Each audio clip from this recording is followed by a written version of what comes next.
Welcome to Off the Record. Telangana అసెంబ్లీలో రాజకీయ దుమారం లేస్తుంది. మాజీ మంత్రి సూర్యాపేట ఎమ్మెల్యే గుంటకండ్ల జగదీష్ రెడ్డి సభ మర్యాదలకు భంగం కలిగించేలా మాట్లాడారని సభ నుంచి తొలగించాలనే నిర్ణయం తీసుకున్న ఎథిక్స్ కమిటీ ఇప్పుడు ఆయన్ను స్పీకర్ అంగీకారంతో ఎమ్మెల్యే పదవి నుంచి కూడా తొలగించబోతుందా? అదే జరిగితే సూర్యాపేటలో ఉప ఎన్నిక తథ్యం అనే వాదన బలంగా వినిపిస్తోంది. ఇక ఈ పరిస్థితిని ముందుగానే అంచనా వేసిన బీఆర్ఎస్ వ్యూహాత్మకంగా ముందుకు సాగుతోందా? కేటీఆర్ సూర్యాపేట పర్యటనకు సిద్ధమవటం వెనుక అస్సలు గేమ్ ప్లాన్ ఇదేనా? ఒకవేళ సూర్యాపేటలో ఉప ఎన్నిక వస్తే బీఆర్ఎస్ తమ పట్టు నిలుపుకుంటుందా, లేక కాంగ్రెస్ తన హవాను కొనసాగిస్తుందా?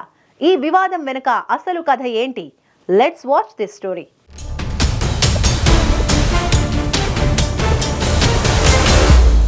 తెలంగాణ అసెంబ్లీలో జరిగిన ఘటన రాష్ట్ర రాజకీయాలను ఒక్కసారిగా కుదిపేసింది. సభా సమావేశాల్లో మాజీ మంత్రి జగదీష్ రెడ్డి స్పీకర్ పట్ల అగౌరవంగా మాట్లాడారని ఆరోపణలు వచ్చాయి.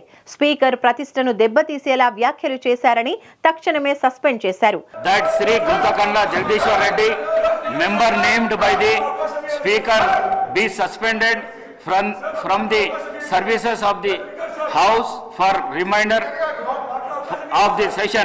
అంతటితో ఈ వ్యవహారం ఆగలేదు. ఎథిక్స్ కమిటీ ముందుకు తీసుకెళ్లి ఇప్పుడు అంతకన్నా పెద్ద నిర్ణయం తీసుకోబోతున్నారట. సభా నియమావళి ప్రకారం ఎథిక్స్ కమిటీ సిఫార్సుతో జగదీష్ రెడ్డి అసెంబ్లీ సభ్యత్వాన్ని రద్దు చేసే యోచనలో ఉన్నారట. స్పీకర్ ఆమోదిస్తే జగదీష్ రెడ్డిని ఎమ్మెల్యే పదవి నుంచి తొలగిస్తారని చర్చ జోరుగా సాగుతోంది.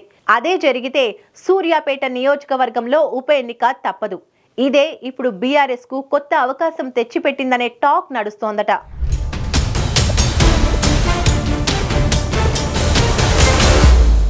సూర్యాపేటలో ఉప ఎన్నిక వస్తే ఇది కేవలం ఒక ఎమ్మెల్యే స్థానానికి జరిగే ఎన్నికేనా, లేక రానున్న అసెంబ్లీ ఎన్నికలకు రిహార్సల్ గా మారబోతుందా అనే చర్చ రాష్ట్ర వ్యాప్తంగా జరుగుతోందట. గతంలో జగదీష్ రెడ్డి బీఆర్ఎస్ నుంచి గెలిచిన నేత. కానీ 2023 ఎన్నికల్లో కాంగ్రెస్ హవా కొనసాగింది.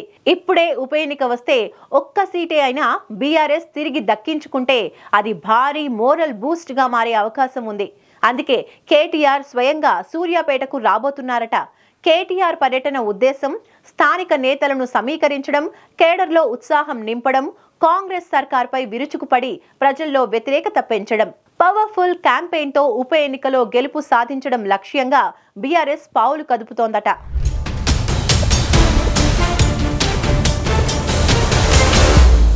తాజాగా కాంగ్రెస్ మంత్రివర్గం తీసుకున్న నిర్ణయాన్ని ప్రజల్లో నెగటివ్ గా మార్చడమే బీఆర్ఎస్ టార్గెట్ గా పెట్టుకుందట. ప్రతిపక్ష నేతల గొంతు నొక్కే ప్రయత్నమని ప్రచారం చేయటం, సభా నియమావళిని అడ్డుగా పెట్టుకుని రాజకీయంగా ప్రతీకారం తీర్చుకుంటున్నారు అంటూ ప్రజల ముందుకు వెళ్తున్నారట. స్థానికంగా జగదీష్ రెడ్డిని వీరోచితంగా చూపిస్తూ అసలు పోరాట యోధుడు అని ప్రచారం చేయటం, దీని ద్వారా ప్రజల్లో ప్రభుత్వం పట్ల అసంతృప్తిని పెంచటం లక్ష్యంగా పనిచేస్తున్నారట. ఇక బీఆర్ఎస్ ఈ ఉప ఎన్నికలో యువత, రైతులు, బీసీలను టార్గెట్ చేయబోతుందట. కాంగ్రెస్ ప్రభుత్వం రైతులకు చేసిన హామీలను నిలబెట్టుకోలేదని దూషించనుంది. ధరణి పోర్టల్ విషయంలో ఉన్న గందరగోళాన్ని ప్రజల్లో మరింతగా హైలైట్ చేసే దిశగా కార్యాచరణ రూపొందిస్తోంది.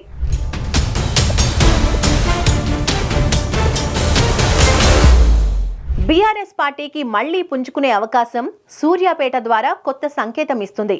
కేటీఆర్ నాయకత్వాన్ని బలోపేతం చేయటం, పార్టీని పునర్వ్యవస్థీకరించడానికి ఈ ఉప ఎన్నికను వాడుకోవటం, కాంగ్రెస్ ప్రభుత్వం ప్రజాస్వామ్య విరుద్ధంగా వ్యవహరిస్తోందని నిరూపించేందుకు బలమైన క్యాంపెయిన్ గా మారబోతోందని బీఆర్ఎస్ నేతలు చర్చించుకుంటున్నారట.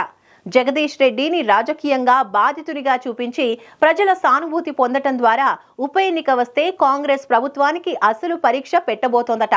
ఒకవేళ కాంగ్రెస్ ఈ స్థానాన్ని కోల్పోతే అది ప్రజల్లో అసంతృప్తికి సంకేతంగా చూపిస్తూ బీఆర్ఎస్ గెలిస్తే రాష్ట్ర రాజకీయాల్లో కొత్త మలుపు తిరుగుతుందని చర్చ జరుగుతోంది.